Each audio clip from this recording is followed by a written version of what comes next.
have a message for you. Shalom, soyez bénis dans le nom puissant de Jésus-Christ. Je me présente ici, c'est le prophète des nations. À l'état civil, je m'appelle Urbain Thomas. Je suis un serviteur de Dieu vivant, établi par Jésus-Christ pour accomplir les plans de Dieu pour la fin des temps. Oui, pour la fin des temps. Je le dis toujours, pour la fin des temps. Nous sommes tous conscients qu'en cette période, nous sommes déjà en train de vivre le retour de Jésus-Christ. Nous sommes déjà en train de vivre la fin des temps. Et la Bible dit, les temps sont mauvais. Les temps sont mauvais depuis le temps des apôtres. C'est pas aujourd'hui que nous allons espérer. Nous allons espérer que le temps nous soit favorable. Le temps n'a pas été favorable au temps des disciples. Allez lire l'histoire de Paul, allez lire l'histoire de Pierre, ce qu'ils ont opéré dans l'acte des apôtres. Vous allez voir que depuis ce moment, l'oppression a déjà commencé.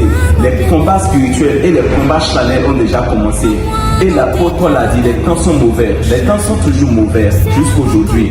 Parce que la fin du monde est annoncée. C'est-à-dire ça a démarré depuis ce moment jusqu'aujourd'hui. L'avènement c'est réel. La venue de Jésus-Christ c'est plus que réel, je vais dire. C'est pourquoi n'attendez à ce que quelqu'un vous dise ce que vous allez faire. N'attendez pas que quelqu'un vous tende la main.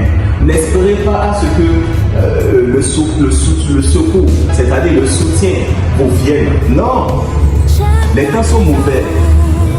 Faites le choix. Voulez-vous vivre une vie de souffrance ou bien voulez-vous vivre une vie de joie, une vie d'abondance? Faites le choix. Aujourd'hui, beaucoup sont en train de pleurer. C'est ma tante, c'est tel ami, c'est tel collègue, c'est les jalousies, c'est les ennemis. Non. Si tu fais ce qu'il faut que tu fasses, si tu prends tes responsabilités, sache que la lumière brise, les ténèbres ne l'ont pas contenu, les ténèbres ne pourront pas l'arrêter. Si tu fais ce qui est nécessaire, aucune force de ténèbres ne pourra pas avoir le contrôle sur ta vie, sur ton ministère, sur tes entreprises. Si tu éclaires, c'est-à-dire si tu te laisses illuminer, franchement, aucune force de ténèbres ne pourra pas avoir d'effet sur toi. C'est pourquoi je te dis, n'attendez pas, ça dit, n'espérez pas à ce que quelqu'un vienne à votre secours. Cherchez vous-même, c'est-à-dire engagez-vous à trouver des solutions, à sortir de ces moments difficiles, de cette situation que vous êtes en train de traverser. Et la seule solution, c'est Jésus-Christ. La seule solution, c'est la parole de Dieu. La seule solution, c'est de naître de nouveau et de commencer par vivre une vie qui plaire à Dieu. C'est la seule manière pour quitter tous ces fléaux, tous ces mauvais fléaux qui sont en train de se manifester dans la fin des temps.